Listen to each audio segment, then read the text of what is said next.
बिस्मिल्लाहिर्रहमानिर्रहीम। अस्सलाम वालेकुम दोस्तों, मैं हूं डॉक्टर साजिद रज़ाक। दोस्तों, आज का हमारा जो वीडियो सेशन है ये हम वारन बुफेट हैं, दुनिया के अमीर तरीन शख्स भी थे, आजकल भी ये मेरा ख्याल है चौथे पाँचवें नंबर पे हैं। बिल गेट्स के बाद भी इनका नाम आता है।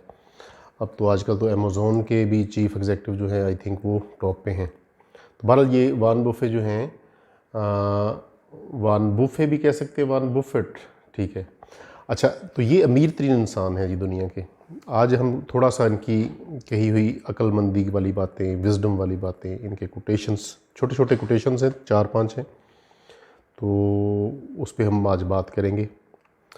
सबसे पहले वारन बुफे कहते हैं जी ऑन अर्निंग, कमाई के लिए, कि क्या उसके बारे में इनका ख्याल है।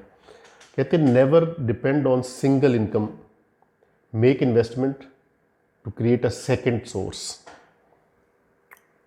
वारन बुफे कहते हैं कभी भी सिंगल इनकम पे मत फोकस करें या एक इनकम पे मत रह जाएं, इन्वेस्टमेंट करें और दूसरा जो है आपका सेकंड सोर्स जो है वो ज़रूर होना चाहिए इनकम का। आजकल जैसे दोस्तों वायरस के दिन हैं तो उसमें भी ये चीज़ उभर के सामने आ गई है। जिन लोगों का सिंगल सोर्स था इनकम का, उनको थोड़ा मुश्किल हालात का सामना करना पड़ रहा है। अगर आपका सेकंड सोर्स भी हो तो चांसेस आर देयर कि चलें जी, अगर एक सोर्स, एक इनकम, एक बिज़नेस कह लें उससे इनकम हमें कम हो रही है तो चलें जी दूसरा बिज़नेस हमें थोड़ा कह लें कि बेनिफिट दे रहा होगा, कुछ ना कुछ पैसे उधर से आ रहे होंगे। ठीक हो गया जी। ऑन अर्निंग पे आ गया कि सिंगल जो है, सिंगल इनकम नहीं होनी चाहिए, जो है सेकंड सोर्स भी आपका होना चाहिए। ठीक हो गया जी। नंबर 2 पे आ गया जी ऑन स्पेंडिंग। ये बड़ा दिलचस्प इन्होंने कहा है वारन बुफे ने स्पेंडिंग पे। If you buy things you don't need, soon you will have to sell things you need। ज़बरदस्त। कहते हैं अगर आप ऐसी चीज़ें अभी ख़रीद रहे हैं, ये है स्पेंडिंग पे, पैसे खर्चने पे है। बहुत एक्सीलेंट कोटेशन है ये दोस्तों, इस पर आप गौर कीजिएगा और जैसे कहते हैं कि अपने गिरेबानों में भी झांकिएगा तो बहुत समझ आपको भी आ जाएगी और उम्मीद है कि आप अपना पैसा ज़ाया करने से रुक भी जाएंगे। If you buy things you don't need, अगर आप वो चीज़ें ख़रीद रहे हैं जिनकी आपको आज ज़रूरत नहीं है तो जल्द ही आप वो चीज़ें बेचेंगे जिनकी आपको ज़रूरत है। बहुत डीप मीनिंग वर्ड है। इसका मतलब सीधे अल्फाज में यही बनता है कि गैर ज़रूरी चीज़ों पर पैसे ज़ाया मत करें। ठीक हो गया। अगले नंबर पे आ जाते हैं हम ऑन सेविंग्स। सेविंग्स क्या होता है? बचत करना, कि बचत कैसे कर सकते हैं, उसके बारे में कहते हैं Warren Buffett, don't save what is left after spending. Don't save what is left after spending, but spend what is left over saving. Don't save what is left over spending. ज़बरदस्त, बहुत एक्स्ट्रॉर्डनरी है। देखें अल्लाह ताला ने इस बंदे को दुनिया में भी इज़्ज़त दी है, बेतहाशा पैसा दिया है, तो कितनी ज़बरदस्त बात की है उसने। Don't save what is left over spending, यानी कि जो आप पैसे खर्च के, पैसे या पैसा आपके पास आया, आपने खर्चा, धड़ाधड़ खर्च के जो बच गया उसको सेविंग नहीं कहेगा। ये कहता है वो सेविंग नहीं है। कि फ़र्ज़ करें आपके पास लाख रुपया आ गया, आपने 80,000 रुपया खर्च दिया और 20,000 बच गया, वो सेविंग नहीं है। अच्छा, सेविंग क्या है? But spend what is left over saving. Saving ये है कि आपने 80,000 रुपया सेव कर लिया और जो बच गया 80,000 सेव करके इन्वेस्ट कर दिया आपने लाख में से, और 20,000 जो बचा या 10,000 जो बचा वो आपकी कह लेंगे सेविंग है। वो आपने अपने अल्लो तल्लो में, खाने पीने में और गलत जगह पे खर्च कर दिया, सेविंग। अच्छा, ऑन टेकिंग रिस्क लेने पे कहते हैं वारन बुफे, उसके बारे में इनका है, never test the depth of river with both the feet.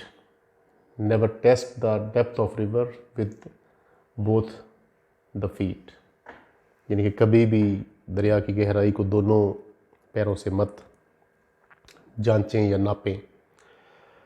इसमें ऐसे होता है दोस्तों, अभी थोड़े दिन पहले कुछ क्लाइंट से बात हो रही थी कि वो बता रहे थे कि उनके पास फॉर एग्ज़ाम्पल कि 10 लाख रुपया है या 20 लाख रुपया है और वो बिज़नेस करना चाहते हैं।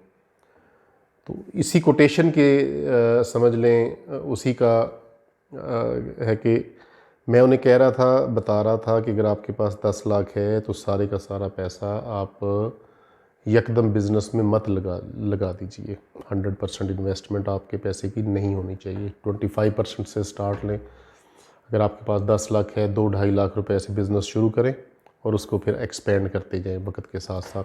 सीखने का मरहला भी आपका साथ साथ होता रहेगा। आप सीखेंगे और फिर आहिस्ता आहिस्ता अगर आपको उसमें से बेहतर समझ आ गई है जी, प्रॉफिट होना शुरू हो गया, फिर आप 5 लाख इन्वेस्टमेंट कर दें। फिर भी एक्सट्रीम 75% से ज़्यादा आपको इन्वेस्टमेंट नहीं करनी चाहिए। 10 लाख रुपए आपके पास है तो 7,50,000 रुपये आप इन्वेस्ट कर दें। 2.5 लाख रुपए आपके पास साइड पे होना चाहिए कि किसी किस्म के भी हालात को फेस करने के लिए। ठीक हो गया जी। तो यही वो कह रहा है कि दोनों दरिया की गहराई को नापने के लिए दोनों पैर या दोनों कह लें कि जो पैर है वो ना दरिया में डाल दें, डूबने का ख़तरा ज़्यादा हो जाएगा। एक टांग से आप चेक कर सकते हैं दरिया की गहराई को। ये इसका मतलब हो गया। उम्मीद है आप समझ गए होंगे कि सारा का सारा जो आपका सरमाया है, इन्वेस्टमेंट है, चेक करने की खातिर वो झोंक मत दें। कुछ ना कुछ आपके पास होना चाहिए। उसके बाद आखिर में जनाब ऑन इन्वेस्टमेंट वारन बुफेट साहब कहते हैं don't put all eggs in one basket. ज़बरदस्त, ये बहुत सादा और काबिल फ़हम बात है। Don't put all eggs in one basket. सारे अंडे एक बास्केट में मत रखते हैं, ताकि अगर खुदा न खास्ता वो बास्केट टूट जाती है तो सारे के सारे अंडे भी आपके टूट जाएंगे और आप फारग हो जाएंगे।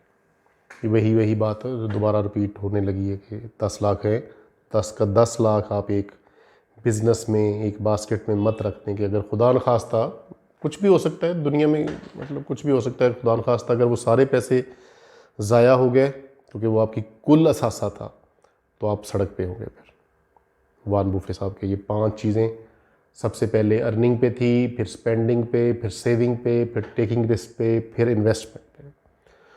दोस्तों, जो कामयाब लोग होते हैं दुनिया में उनको कामयाबी अल्लाह ताला की ज़ात ही देती है। अल्लाह ताला की ज़ात सुप्रीम है, खालिक है, हमारा मालिक है इस पूरी कायनात का। इन लोगों के कोटेशंस को, उन लोगों की कही हुई बातों को समझना, समझाने का मकसद यही होता है कि आप लोगों की एनर्जी ज़ाया होने से बच जाए, आप लोगों के पैसा ज़ाया होने से बच जाए, आप लोगों का वक्त ज़ाया होने से बच जाए और आप उन नुकसानात से बच जाए जिन नुकसानात से वो अजीम लोग, उनकी मेहरबानी है। आप कह लें कि अल्लाह ताला के बाद हमें उन लोगों का भी शुक्रगुजार होना चाहिए कि उन्होंने विज़डम की, अकल की बातें बता दी दुनिया वालों को, ताकि दुनिया वाले उन मुश्किलात से बच सकें जिन मुश्किलात से वो नबरदाज़मा होके उन्होंने ज़िंदगी गुजारी। तो ये उनका एहसान है इन लोगों का, इन बड़े लोगों का पे। तो दोस्तों, आज के लिए इतना ही काफ़ी है। इन सारे पॉइंट्स पे गौर कीजिएगा और इन पर अमल करने की कोशिश कीजिएगा। हमारी दुआएं आपके साथ हैं। अस्सलाम वालेकुम रहमतुल्लाहि व बरकातहू।